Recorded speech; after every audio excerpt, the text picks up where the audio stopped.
پہاڑ پر لے گئے ذبح کرنے کے لیے، جب تو حضرت ابراہیم علیہ السلام نے حضرت اسماعیل علیہ السلام کو الٹا لٹایا اور ان کی گردن پر چھری رکھ کر تکبیر کہی، اللہ اکبر اللہ اکبر، تو حضرت اسماعیل علیہ السلام نے ان کے جواب میں کہا اللہ اکبر لا الہ الا اللہ واللہ اکبر۔ پھر جب دیکھا کہ حضرت اسماعیل کی جگہ ایک مینڈھا ذبح ہو گیا ہے تو حضرت ابراہیم علیہ السلام نے دوبارہ یہ تکبیر پڑھی اللہ اکبر وللہ الحمد، یعنی کہ یہ تکبیر دونوں کی ملا کر اللہ تعالیٰ نے اس وقت کے بعد سے اس تکبیر کو ہر مسلمان پر پڑھنا مسنون اور واجب کر دیا ہے۔ ایام تشریق کے دنوں میں یہ تکبیر پڑھنا واجب ہے کہ اللہ اکبر اللہ اکبر اللہ اکبر لا الہ الا اللہ واللہ اکبر اللہ اکبر وللہ الحمد۔ وَمِنَ النَّاسِ مَن يُعْجِبُكَ، اور لوگوں میں سے جن کی تمہیں بات بھلی معلوم ہوتی ہے، ٹھیک معلوم ہوتی ہے، قَوْلَهُ فِي الْحَيَاةِ الدُّنْيَا، دنیا کی زندگی میں،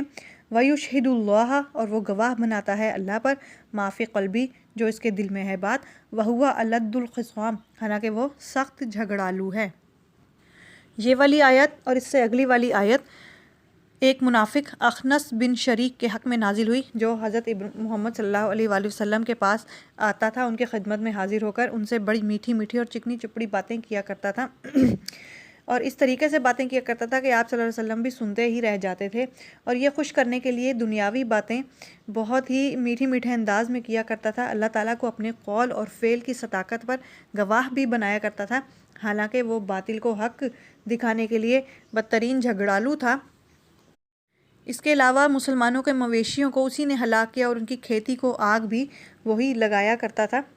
یہی باتیں عام منافقین کے بارے میں بھی ہیں، جو بظاہر تو مسلمان کہلاتے ہیں لیکن ان کا انداز بیاں خوب ہوتا ہے۔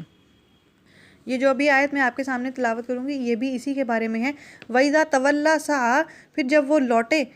دوڑتا پھرے فی الارض زمین میں، لیفسد فیہا، تاکہ فساد کرے اس میں، ویہلک الحرث، اور تباہ کرے کھیتی، والنسل، اور نسل، واللہ لا یحب الفساد، اور اللہ ناپسند کرتا ہے فساد کرنے والوں کو۔ یعنی اللہ تعالیٰ کہتا ہے کہ مجھے تو وہ لوگ سخت ناپسند ہیں جو فساد پھیلاتے ہیں اور کرتے ہیں، جبکہ وہی منافق لوگ ہیں جو زمین میں یوں بھاگے پھرتے ہیں جیسے وہ اس میں فساد کریں گے اور تباہ بھی ان کی کھیتیوں کو کرتے ہیں۔ وَإِذَا قِيلَ لَهُ اتَّقِ اللَّهَ، اور جب کہا جائے کہ اللہ سے ڈر، أَخَذَتْهُ الْعِزَّةُ، اسے آمادہ کرے اس کا غرور، بالاسم، گناہ پر، فَحَسْبُهُ جہنم، تو کافی ہے اس کے لیے جہنم، وَلَبِئْسَ الْمِہَادُ، اور البتہ برا ٹھکانہ ہے۔ یعنی کہ اللہ تعالیٰ اس منافق کے بارے میں ہی بات کر رہے ہیں کہ اپنے دل کی بات پر وہ اللہ تعالیٰ کو گواہ بھی بنا لیتا ہے، پھر اس کے بعد اب جب اسے کہا جاتا ہے کہ اللہ سے ڈرو تو وہ اس ضد سے مزید گناہ کی تگ و دو میں آ جاتا ہے، تو اللہ تعالیٰ کہتے ہیں اس کے لیے دوزخ کافی ہے، تو بے شک وہ بہت بری جگہ ہے، بہت برا ٹھکانہ ہے۔ وَمِنَ النَّاسِ مَن یشری، اور لوگوں میں سے ایک وہ کہ جو بیچ ڈالتا ہے، نفسہ، اپنی جان، ابتغاء مرضات اللہ، اللہ کی رضا حاصل کرنے کے لیے، واللہ رؤوف بالعباد، اور اللہ مہربان ہے اپنے بندوں پر۔ یہ آیت حضرت صہیب بن سنان رومی کے بارے میں نازل ہوئی ہے کہ جب وہ مکہ سے مدینہ جانے لگے تو ان کا رشتہ داروں نے انہیں روک لیا کہ تم نے یہ مال کہاں کمایا ہے، تم اپنے مال کو ساتھ نہیں لے جا سکتے،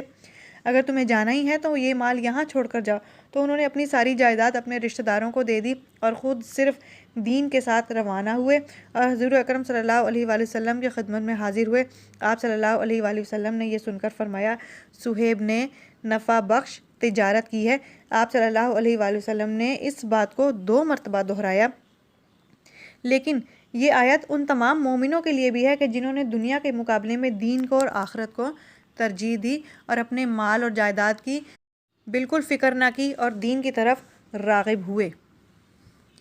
یا ایھا الذین آمنو، اے لوگو جو ایمان لے آئے ہو، ادخلوا فی السلم کافہ، تم داخل ہو جاؤ اسلام میں پورے کے پورے، ولا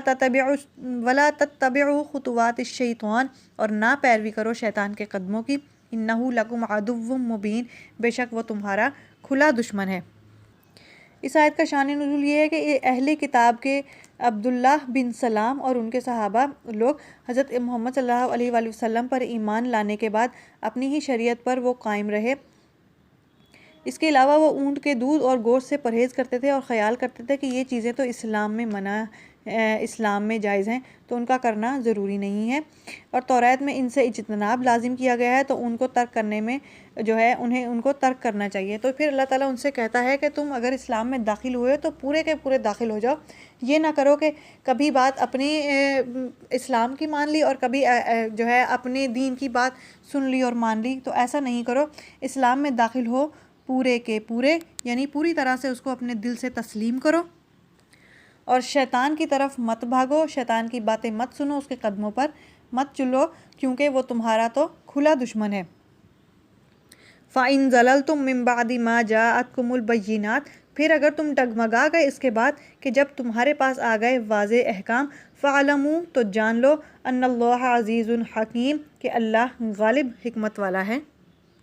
پھر اللہ تعالیٰ کہتا ہے کہ تم اگر ڈگمگا گئے اسلام میں آنے کے بعد، اگر تم ڈگمگا گئے جبکہ تمہیں پتہ ہے کہ اسلام میں یہ چیزیں حرام ہیں اور یہ چیزیں حلال ہیں، تو پھر جان لو کہ بے شک اللہ تعالیٰ تو غالب ہے ہر بندے پر، ہر چیز پر، اور بڑی ہی حکمت والا ہے۔ اسی سے ڈرتے رہو، تقوی اختیار کرتے رہو۔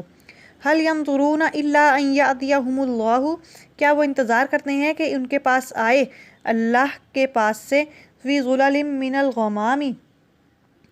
سائبانوں میں بادل کیے ہوئے، یعنی بادلوں کا سایہ کیے ہوئے، والملائکۃ، اور فرشتے، وقضی الامر، کہ ہو جائے کوئی قصہ طے، کوئی واقعہ طے ہو جائے، وإلی اللہ ترجع الامور،